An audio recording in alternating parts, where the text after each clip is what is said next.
Thank you very much indeed, Minister. Our first industry speech today comes from the Vice Chairman of Aegean and Olympic Airlines, Mr. Eftichios Vassilakis. He is here today and very much looking forward to hearing what he has to say about the future of airlines. Eftichios, please.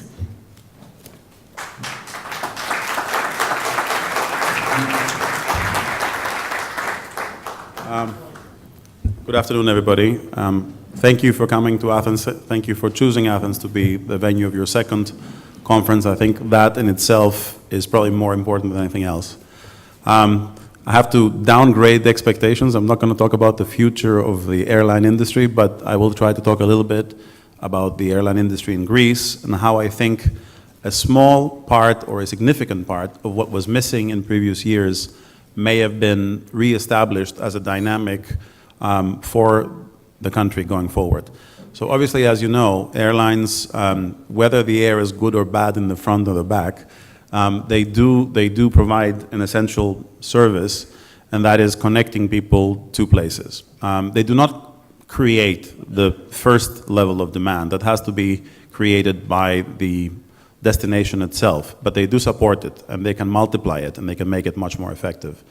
Greece, for many years, had been deprived of a strong enough airline to actually support that goal. And I'm happy to say that for the last 12 months now, through the acquisition of Olympic Air, Aegean and Olympic have now become definitely the national carrier of Greece and a company which can invest in the development of itself, but also very importantly support the development of Greece in tourism.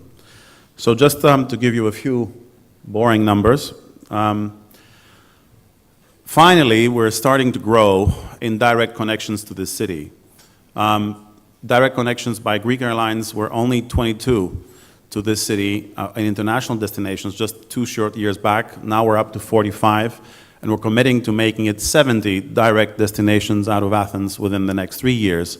That's very important because I was talking to some friends that I just recently met.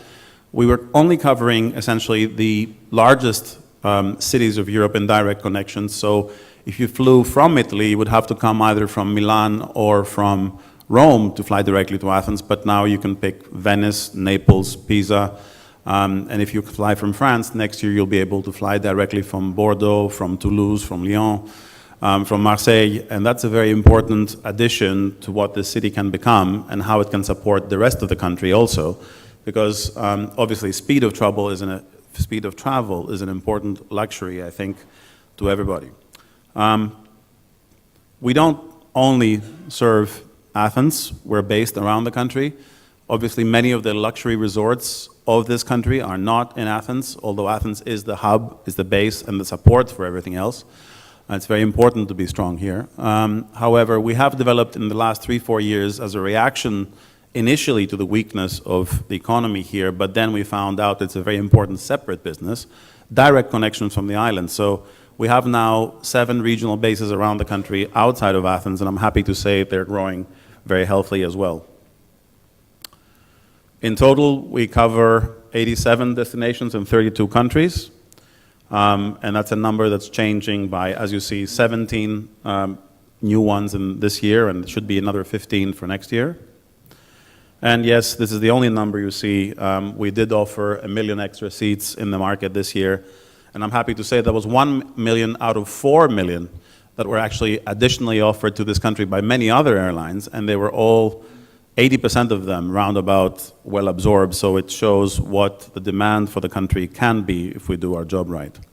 Now, this is a conference for luxury, and so quality is very important. I should say that the definition or the goal of Aegean from the beginning of its first flight 15 years ago in 1999 was to offer quality of service. It is not only for luxury, because by definition, airlines have to fill the front and the back, and there's more people traveling in the back than in the front. So you need to have value, but you also need to be able to cater to different needs, and definitely the front is very important in your revenues. So we invest in quality. We have one of the youngest fleets in Europe, and we're happy to say that the performance of the last 2 years has allowed us to make a new $300 million investment for 15 and 16 in 7 additional new aircraft. Now, A few things about what we do for our customers. We try to use technology as best we can to offer people information and the ability to actually individualize service. A lot about customer loyalty and a lot about customer service have to do, of course, with managing digital applications. So in mobile and iPads, we're very active, and I think we're doing quite well. It's one of the things that can be used in a relatively mass product to identify customers and offer special services. We've tried very hard in the last few years to, even within, as I said, a mass industry, to identify areas where we can promote the special qualities of Greece, and we found that wine and introducing our visitors to different kinds of wines is a very good way to do that. So now, over the last 3 years, we've been offering basically every 3 months 4 new different producers to acquaint them to the international public, and I hope we're helping our visitors enjoy their travel better, but also we're helping new Greek producers present their product. Finally, we do have lounges in 3 areas, 2 areas in Greece and one in Cyprus. And yes, of course, we are part of Star Alliance, which is important because many of our customers, or your customers, are actually, of course, part of that group in terms of loyalty programs, and it's very important to be able to identify them here in Greece as well.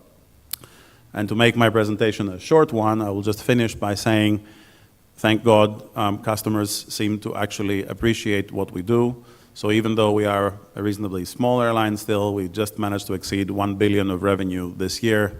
We'll be around 10 million of customers this year. But we have managed to get international recognition, and we hope that the first step into Greece that one takes, stepping into a Aegean or an Olympic plane, is indeed a positive one.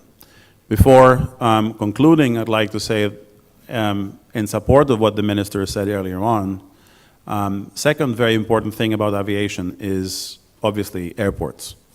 And indeed, we have a very good airport in Athens. I think you flew into it probably today or yesterday. It's a very good airport, lots of space for development, so that's a good start for the country. Unfortunately, the rest of the airports in the country are not in the same state. It's very good that indeed 3 days ago was the final stage of a tender for the regional airports.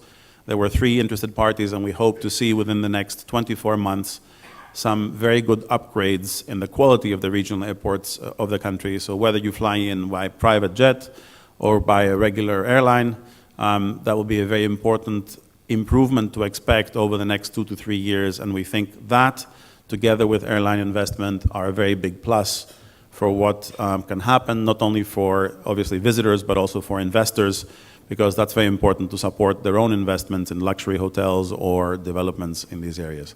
Thank you very much for bearing with me for 5 minutes, and thank you for being here.